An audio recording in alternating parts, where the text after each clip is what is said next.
new refugee camps will be built, but it will be necessary to convince the Kurds they will be safe from Iraqi troops. We do not expect the government of Iraq to interfere with this humanitarian relief operation, but nonetheless, we will have sufficient forces to protect those who are receiving the humanitarian relief and those who are responsible for administering it. The effort could place as many as 10,000 U.S. troops inside Iraq or on its borders. Britain and France will also participate. Allied air and ground forces will protect the camps and supply lines from attack by the estimated 30,000 Iraqi troops in the area. In addition, a quick reaction force of Marines and air cavalry troops will be deployed on the Turkish side of the border. U.S. military police and light infantry units will provide security inside the camps. Officials say they will not permit the Kurds to use the camps as bases for guerrilla operations. Kurds would have to turn in their weapons to get into the camps. Pentagon officials say the U.S. has no plans to occupy northern Iraq and hopes to quickly turn the new camps over to the United Nations and other relief agencies. The long-term goal remains the return of the Kurds to their home villages. Bob Zelnick, ABC News at the Pentagon. The Iraqi government said today that it too wants the Kurds to return to their villages. In Baghdad, the foreign ministry called the plan for refugee camps set up by the United States intervention in Iraq's internal affairs. But at the United Nations, the Iraqi ambassador said Iraq might even cooperate. Along the Turkish border, the U.S. effort is already well underway. Here's ABC's Mike Lee.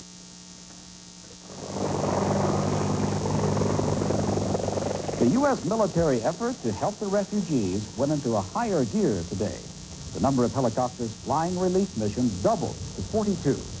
The troops here are building up temporary logistic bases inside Turkey, which will supply camps to be established and protected inside Iraq. Whatever the needs are in order to establish those camps, we will have the capability to move forward. The GIs are throwing themselves into the project with energy and urgency. Only 3 days ago, this was an open field. Now it is quickly becoming an entire city of 500 U.S. military support personnel. From here, a handful of Americans went into Iraq secretly several days before the president's announcement. We have assessment teams in place that are doing surveys of the area to determine what the needs are, how we can best serve the needs of the people that are there. Many of the GIs involved have a sense of crusade. It's sort of like on a high. I feel so good that we're doing something to help these people, and they're really appreciative. U.S. forces hope to have camps ready and working inside Iraq within 2 to 3 weeks. Mike Lee, ABC News, at the Turkish-Iraqi border. As the world knows, it cannot happen too soon. A Red Cross official today called the situation along the border appalling, a case of survival of the fittest. In the mountains on both sides of the border, the horror of staying where they are is mixed with the fear of actually going back. Here's ABC's Sheila McVicker. Word of President Bush's proposal had spread to the Turkish mountains this morning. In groups around this refugee camp, men gathered to talk politics and foreign policy. These people say they are terrified of Saddam Hussein, his army, and secret police. Even the oldest among them say they will not willingly go back to Iraqi territory controlled by Saddam Hussein. With a show of hands, everyone else agrees. Many of the refugees say they want to be sure President Bush's plan will keep them safe. We believe him. Yes, we believe him, and we're proud of him. But we won't guarantee. We can go back home and put us in camps, but on condition. That condition, the American forces would be in front of us to protect us. Others fear the American commitment will last only a short time. It wouldn't last forever. It will be for several months, maybe 1 year, 2 years. And after that, the same problem will happen. But people in the camps now are discouraged by the lack of help. Even what little international aid there is contributes to the chaos. A British Air Force helicopter delivered bread today to an isolated camp. People desperate for food tried to break through a barbed wire fence. It is not yet clear how much longer the refugees will have to stay in camps like this one. They are living now with the guns of Turkish soldiers penning them in. At the proposed camps in northern Iraq, they will live with the guns of American and other soldiers to keep out those they fear. Sheila McVicker, ABC News, on the Turkish-Iraqi border. Just before we move on, a couple of other thoughts about refugees. Afghanis to Pakistan, Liberians to Guinea, Mozambicans to Malawi, and Vietnamese to Malaysia, Ethiopians to Sudan, and Sudanese to Ethiopia. Tomorrow in Washington, the General Accounting Office of the Congress will issue a report on the world's refugee population. It has doubled since 1980. There are 15 million people who have fled their countries because they were persecuted or because of war or simply in search of the basic necessities to live. The report concentrates on refugees in 6 countries where roughly a third of the world's refugees have settled, and the results are disheartening. Wherever they are stuck, refugees from Afghanistan, in Pakistan, for example, supplies of food and water are found to be only adequate to sustain life, when supplies even reach them. Clothes, blankets, detergents, and fuel are found to be minimal or non-existent. Refugees in Malawi, for example, from Mozambique, walk up to 6 miles just for firewood. Housing is assessed as generally adequate everywhere, but refugees from Vietnam settled in Malaysia, for example, live in conditions of severe overcrowding and squalor. Health care everywhere is marginal. Malaria, diarrhea, tuberculosis, and malnutrition are due to generally unsanitary conditions, too few volunteer doctors, and too little medicine. While refugee children receive at least basic education in most locations, and refugees in general feel more secure away from the trouble they have left, so many nations which host refugees are racked by political or economic troubles themselves. In all, it is a bleak picture. And just a couple of other notes from the Persian Gulf. The U.S. command said today that all American troops have now pulled out of southern Iraq. The last of them, about 18,000, have moved into the narrow buffer zone along the Iraqi-Kuwait border. The military says they will stay there to protect and feed Iraqi refugees until they are assured that the refugees, in this case mostly Shiite Muslims, will be safe. And President Bush has picked the Army's #2 general, Gordon Sullivan, to be the Army's new chief of staff. Pentagon officials do say that General Norman Schwarzkopf could have had the job if he'd asked for it, but he didn't. He wants to retire in a few months. General Schwarzkopf will leave Saudi Arabia this weekend to return to his home base in Tampa, Florida. It'll be some homecoming. In a moment, the other news. Congress trying to stop the railroad strike. Education on the American agenda tonight. The pros and cons of a national test for students. And finally, one way to keep time from running out for the world's rainforests. This is World News Tonight with Peter Jennings. Brought to you by Motrin IB. The same medicine found in the prescription drug Motrin. The same medicine found in the prescription drug Motrin. Same as in Motrin in non-prescription strength. The same medicine found in the prescription drug. Did you ever notice that a lot of pain relievers seem to be saying the same thing? Well, if you want the same medicine found in the prescription drug Motrin, wouldn't it just be simpler to ask for Motrin IB? Non-prescription strength Motrin IB. You can't buy a more effective pain reliever without a prescription. Motrin IB. Accept no alternatives. Some people drive miles out of their way to buy what they think is the best dog or cat food. But the fact is, this is all you have to drive. Because you don't have to go further than your supermarket for high-quality nutrition. Just stop at the Purina One Pet Nutrition Center. You'll find a whole new line of Purina One brand dog and cat foods for every stage of your pet's life. To me, there's nothing better than Purina One. Purina One, second to none. Now for your dog and cat. 235,000 railroad workers went on strike this morning just as they said they would. The strike may not last long. Congress is working even now on emergency legislation to dictate a settlement and send everyone back to work. The legislation could reach the president tomorrow, but in the meantime, serious disruption. Here's ABC's Chris Bury. Passengers on board the Sunset Limited from Los Angeles to New Orleans had to get off in Phoenix today and board buses instead. I wanted to go by Greyhound or the what Greyhound? My first train ride in 30 years and I haven't been striked. The strike has disrupted most Amtrak passenger service outside the Boston, New York, Washington corridor. This man was stranded in Indianapolis.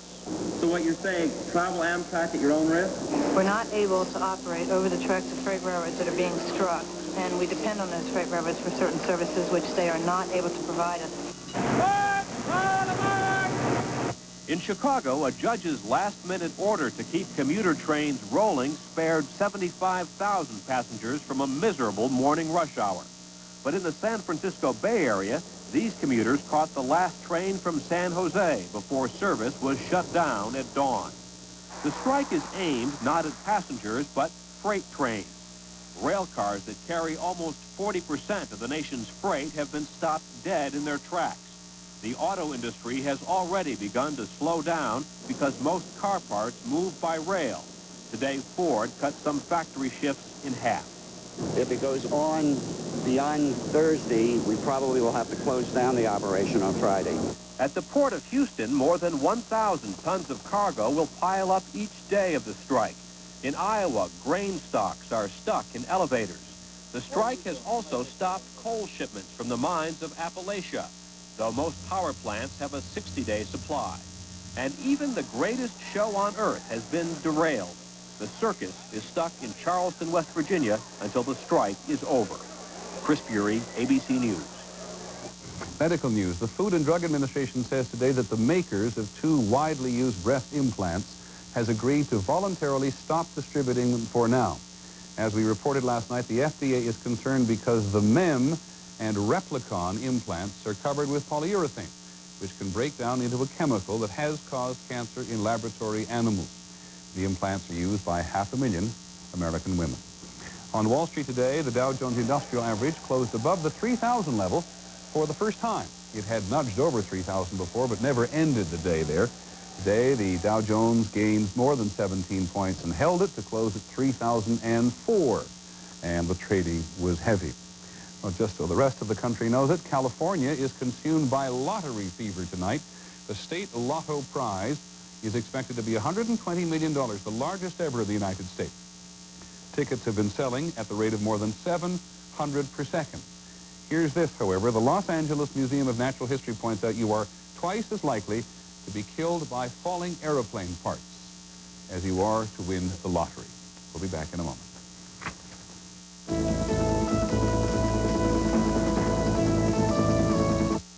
This plant didn't have to die. Just a few cents worth of Miracid could have saved it.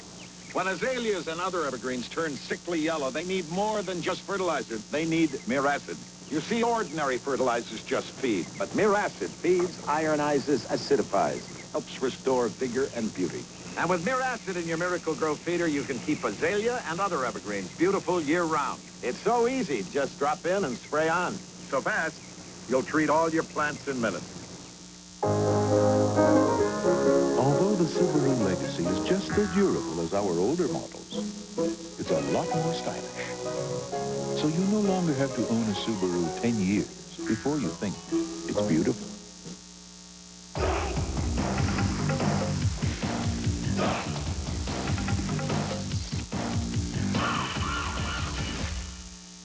A1, it's how steak is done. Here we go. Now we're rolling. Time to get going. I'm gonna pack a little bag, throwing a couple things I can use. Wings or wheels or railroad steel. I just love the feel of these traveling shoes. There's never been a better time or better travel values to go USA. Overseas again, in Israel today, another attack by Arabs infiltrating from next door Jordan. One Israeli farmer was killed, and so was one of the gunmen. The Secretary of State, James Baker, will be in Israel tomorrow, trying again to advance a conference for Israel and its Arab neighbors to discuss a permanent peace. Today, Israel celebrated its Independence Day and prepared for Mr. Baker's visit. Here's ABC's Dean Reynolds. Israelis today remembered those who have died fighting to keep this country independent. All the wars have made people here wary of those who speak of a true peace. And Itzhak Shamir is one of those who is wary. We want peace, he said today, but caution always pays. That's why when Shamir extends a hand to Arab enemies, tough conditions are attached. For example, Shamir currently agrees to a one-time regional peace conference, but he says it must lead immediately to one-on-one talks with each Arab delegation to avoid the Arab countries ganging up on Israel. And Shamir will only talk if all sides agree that President Bush's proposal of returning Arab territory in exchange for permanent peace is not the basis for discussion. That alone would keep Syrian President Hafez Assad out of the talks. He wants the Golan Heights back. Assad can ask, Shamir says, but we will say no. That's what we call negotiation. Yes, Shamir would meet Palestinian delegates, but none from Jerusalem, because Shamir wants to keep any mention of Israel's capital out of the negotiations. Also, the delegates cannot publicly support the PLO. That rules out most Palestinians, and all those Secretary of State Baker has met in the last month. As for Jewish settlements in the occupied territories, sources now say Shamir would quietly agree to a building freeze if the peace talks get going in earnest. But all his conditions make progress unlikely, and his government's current settlement expansion gives any hint of a freeze a hollow ring. Mr. Shamir's supporters say he drives a hard bargain to get the best possible deal for his country. But his detractors say he isn't willing to deal at all. And if that means there will be no peace, he can live with that. Dean Reynolds, ABC News, Tel Aviv. Still overseas, in Tokyo today, Mikhail Gorbachev spoke to the Japanese parliament. After telling them the Soviet state is disintegrating and its economy collapsing, Mr. Gorbachev asked Japan to invest in his country. Not likely unless the Soviet Union gives back 4 islands it took from Japan after World War II, and there has been no agreement on that. Mr. Gorbachev has agreed to hold an extra session with his Japanese host tomorrow to talk about it. When we come back, the American agenda. Should there be a national student exam? Excuse me. You saved my life the other night. The dinner party. The coffee. Very successful. How can you ever thank me? I'll try and think of something. In the meantime, at least I can return your taster's choice. Look, I'm busy right now, but perhaps... Perhaps. Savor the sophisticated taste of Taster's Choice. It's just my neighbor. How's the coffee? Perfect. Where do you get it from? Oh, I have it delivered. A company can learn a lot in 125 years. Valvoline has. You learn in the lab, you learn on the road, you learn on the racetrack. As you learn, you make your product better. And better, and better. Today's Valvoline will keep your engine cleaner than ever before. And cleaner means more protection against engine wear. 125 years of quality. That's why people who know use Valvoline. I've really got to get some Z's. Introducing single-dose maximum strength Nitol. Just one will help you fall fast asleep fast. New maximum strength Nitol. Just one Nitol will help you get a lot of Z's.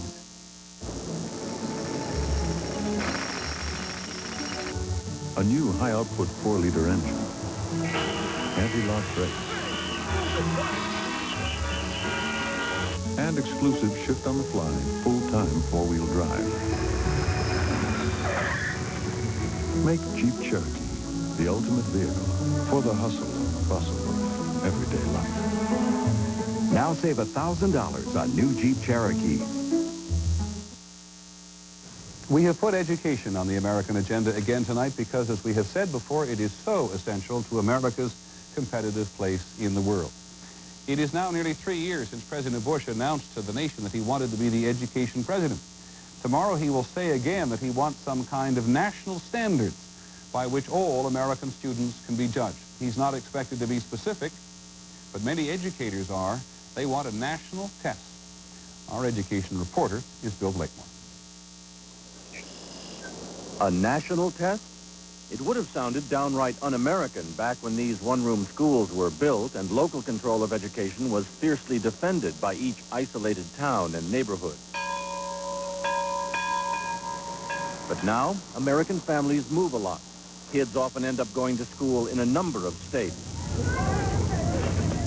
And a growing number of leaders say some kind of national examination is needed to make sure America's schools are giving kids the skills they need to compete in today's international marketplace. Give it to measure real knowledge in important subjects like mathematics and science and history and English and geography across the board to every student in this country. And make sure that you are on Spelling Test 3. American kids already take a bewildering array of standardized tests from an early age. You may begin. But most of these give percentile scores, simply comparing kids to each other, sorting them into fast and slow track. Many experts are convinced that these multiple-choice tests don't measure real learning. Everyone remember to skim the keywords. That kids spend lots of time practicing for these tests to master the technique of taking them, not to master a challenging body of knowledge. And there are other thorny problems for educators now trying to imagine national testing. Should there be one national test or a selection of competing exams taking regional differences into account? Do not start the test yet. At what ages should kids take them? Should there be more multiple choice or more essay questions? And who should create such exams? But there is already a general agreement about one thing, that any national exam should not be graded according to the well-known bell curve, where by definition, half the students are always below average. Instead, experts are talking about establishing a national standard of specific knowledge and performance level for each subject, which all children could try for. Either you master it or you don't. You not only can do it, you will do it. Many testing experts say it should be possible to establish such standards for all kids in all grades, giving them something concrete to study for and aspire to. And you hold up an example and you say, see this? This is an example of a winning answer, one that was satisfactory.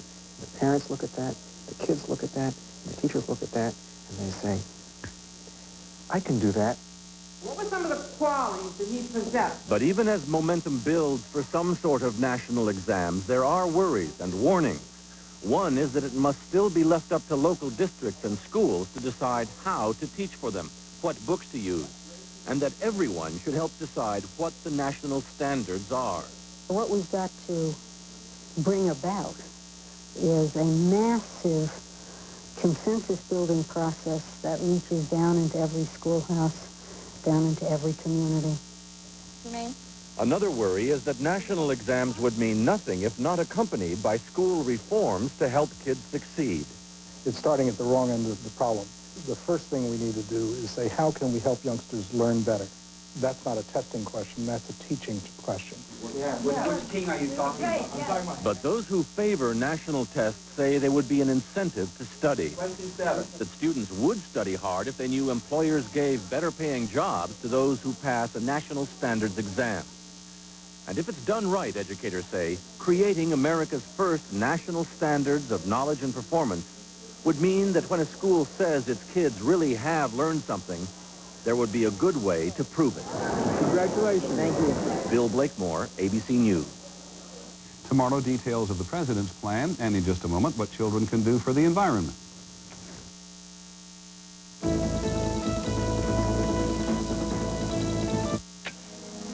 This is the sound of Unisom, the sound of sleep. With Unisom, you hit your pillow and fall asleep fast. Tonight, you can sleep more soundly with Unisom, America's #1 sleep aid. When sore muscles or minor arthritis pain hold you back, you need strong medicine. Ben Gay was not just one, but 2 pain relievers. Warming power for fast relief helps get you going again. Ben Gay, fast, strong medicine for pain relief.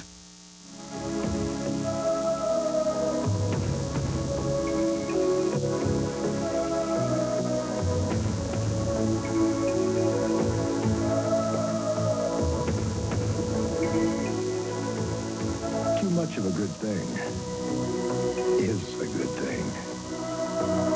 The new, incredibly comfortable Mercury Grand Marquis. All this on the quality of a Mercury. Ace is like a neighbor who can do everything. Well, almost everything. All you gotta do Is ask Ace. Yeah. Ames Comfort Plus shovels and bow rakes with padded handles are $7.99 each. 32-ounce Armor All Protectant, just $5.88. Hey, Ace is the place for me. Right, neighbor. Your competitor is after the same job you are. Their proposal is similar to yours, but they own a Canon Color Laser copier, and you don't. Who would you give the job to? Canon Color Laser copiers. You can't afford to be without one. Tonight on Nightline, the name of the alleged rapist is Smith, but it's being called the Kennedy rape case. Why? And why all the furor about naming the alleged victim? Tonight. Finally this evening, what we think is a novel idea to help protect the environment. In a way, a very appropriate one, because it takes one of the most common artifacts of urban life and uses it to help preserve the wild. Here's ABC's Judy Muller. Some attractions at the San Francisco Zoo beg for your attention, while others leap right out at you. But one of the zoo's most popular attractions, located smack dab between the elephants and tigers, just sits there and waits to be fed. You put some money in that meter and you'll be helping to keep the earth green for a while. It's a parking meter, and plenty of people are lining up to feed it. Put in a quarter, turn the dial, and a colorful hummingbird flies across its face. This meter buys time for endangered tropical rainforests. It's the brainchild of zookeeper Norm Gershon. You put a quarter in, 25 cents buys 90 square feet of rainforest forever. The Meter Project, working through the environmental group the Nature Conservancy, already has purchased dozens of acres to be preserved as parklands in the Central American countries of Costa Rica and Belize. Even the youngest of meter feeders seem to understand the threat to the rainforest. I know that it's being destroyed and it's getting burned up. My money is not going to waste. It's helping the rainforest. Not to mention the creatures that live there, such as the iguana and the green-cheeked Amazon parrot, the kinkajou, and the thorny phasmid. This is just one of actually millions of insects that occur and live in the tropical rainforest. The meter's success here in San Francisco has given birth to another meter at the National Aquarium in Baltimore, and more meters are planned for 25 other cities around the country. Meanwhile, every 120 quarters collected from this meter buys 1 acre of rainforest. That's a few acres of the rainforest right there. Or, put another way, that's enough land for 1/1000th of a jaguar, 1/33rd of a spider monkey, 1/25th of an anteater, 1/2 of a parrot, and 20 frogs. And perhaps a kinkajou or two. Judy Muller, ABC News, San Francisco. And that's our report on World News Tonight. I'm Peter Jennings. Good night. Tonight, one of the season's best shows returns. It's acting funny. Gabe goes undercover in a mental institution and finds there's no way out. They're being treated like animals. An all-new Gabriel's Fire tonight.